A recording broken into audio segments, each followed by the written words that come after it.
Stephen A. Molly, this is the hard part about doing my job, right? When I gotta come up here and actually do my job.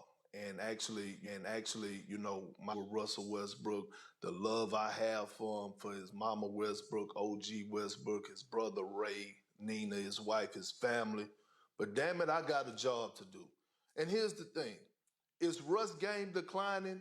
Hell yeah. Has it declined? Yes. Should Rob Pelinka have traded Russ this offseason? Hell yeah. Okay, so let's talk about the now. What are you going to do now? We watched the game. We watched Russ' body language. Russ knew that was a horrible shot at that time of the game. He knew that ball should have been in LeBron James' hands or Anthony Davis' hands, running some type of action was getting them involved and him not pulling up in transition when they up two going at this point of the game. He knows better. But the fact is that Russ' behavior is coming cancerous to the team. And we heard Darvin Ham talk about it. You know what Darvin Ham said about people and their feelings? Because when Russell Westbrook was on the bench, he was moping, he was complaining, he was chirping, he was saying little things under his breath. Now, all of a sudden, what do you do now? You know what you do? You send them home. You send them home. You send them home until you find a place to trade, that somebody's going to trade for him.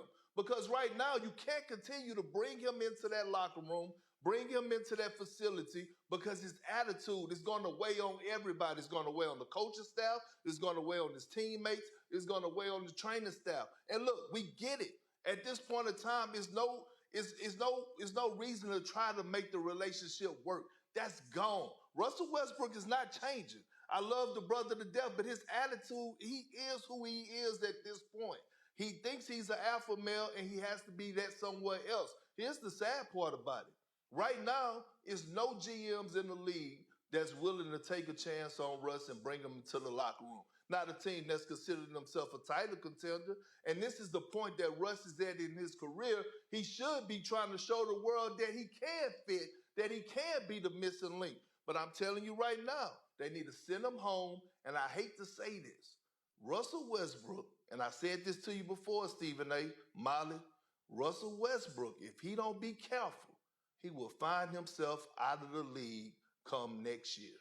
All right, since they're not going to explain to you at length what actually happened in the game, they're talking about Russell's attitude, his demeanor. Undisputed is talking about Russ coming off the bench and Darvin Ham folding to the top 75 player of all time. So they're just going to throw him in the lineup just to make him happy. Let's look at some of the scenarios that took place in this game that they're talking about is Russell's fault for an ill-advised shot, even though he had logic to it. Let's go down the list because I have the play-by-play because I went back. I have NBA League Pass, so I can do that. I go back and watch the entire fourth quarter to see exactly where the train went off the track. So Russ checks in 4 minutes, 41 seconds. Lakers have an 8-point lead. Here's the possessions as follows. Dame gets a layup. LeBron comes down, 3 miss. Portland, Grant misses. Lakers come down. Westbrook is open for a 3-pointer.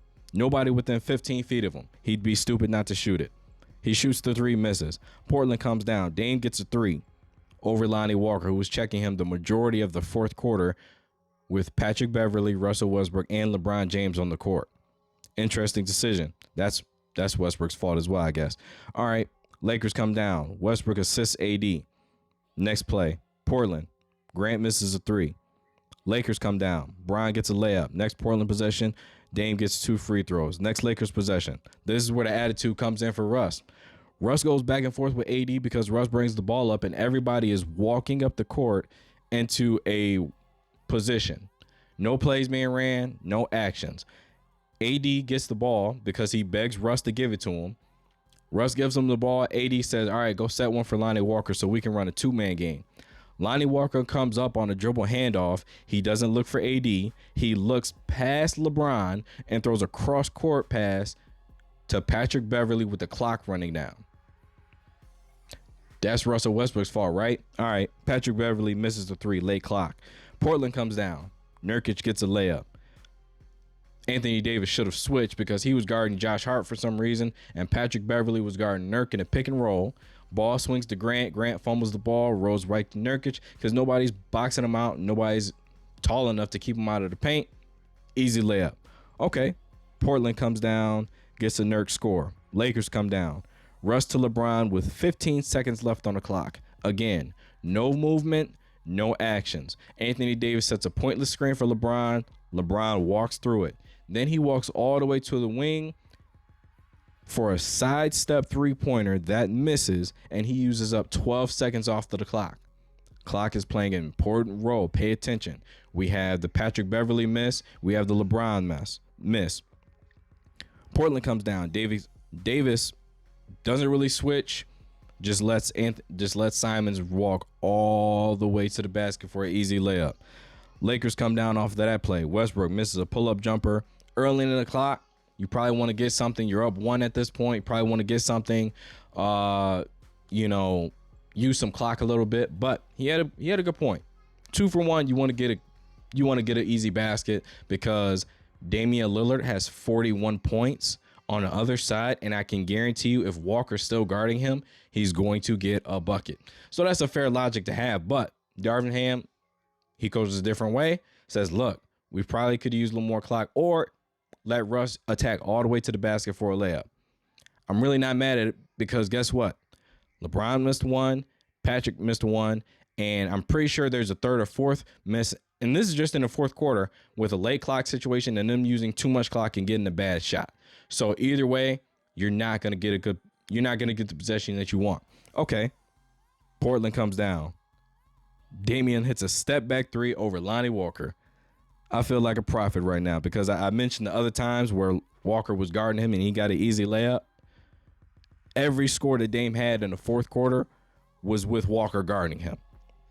All right, LeBron comes down, gets a layup in response. Then you come down, Grant gets a layup over LeBron and Anthony Davis. Last possession of the game, Damian Lillard is guarding LeBron James with 2.5 seconds left, and LeBron takes a fadeaway, miss, game over. Now, the last 2 possessions of this game, Russ got pulled. I'm trying to figure out at one point, is this Westbrook's fault? Because Westbrook had 10 points, 6 rebounds, 6 assists. Granted, he shot 4 for 15, but his career shooting percentage is somewhere around the 42%. So you know what you're going to get. Don't expect him to be a wide open 3-point marksman. That's not what he's been good at his entirety of career. And no matter how much he works, that it just hasn't worked out for him. So you're telling me, on top of the fact, 0 turnovers, but Anthony Davis had 6 of them himself. Nobody mentioned that, but they'll mention the fact that Westbrook has, he doesn't have turnovers, but he missed 4 for 15.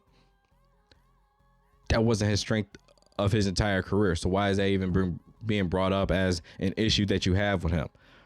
I don't see anything wrong with his shot selection. I don't see anything wrong with the possession, the 2 shots he took in the 4th quarter, but it's the late clock. Letting the clock run down, and you're not in a rhythm. You don't have a set that you're running. You're going away from all of the things that got you the 8-point lead before Westbrook checked into the game. But since he's in the game and the lead is dissipating, it's his fault. Y'all didn't watch the game. All right. Like I said, it's the benefits of having NBA League Pass and being able to go back and watch the entire 4th quarter and go play by play by play to get everything that happened on each and every possession. And none of it suggests that this is a Westbrook issue. This is a Lakers issue, personnel issue. Because guess what? If Westbrook is coming off the bench, who are you going to put in the lineup? Dennis Schroeder? Okay, you put Schroeder in the same position. Schroeder's going to take the same shots, and he's not that much better than Westbrook. Who else are you going to put? Austin Reeves. Okay. So you have 2 defensive liabilities on the court at the same time. Damian Lillard has 41 points up to the last possession. That's what you're going to do. You're going to have Austin Reeves and Lonnie Walker on the court at the same time. All right, let's put Juan Toscano Anderson on the court. You have a situation where he gets switched on to Grant. That's a layup either way. I'm not putting any blame on Westbrook as an individual. It's a team sport, right? Up until the part where you got to blame somebody for the losses.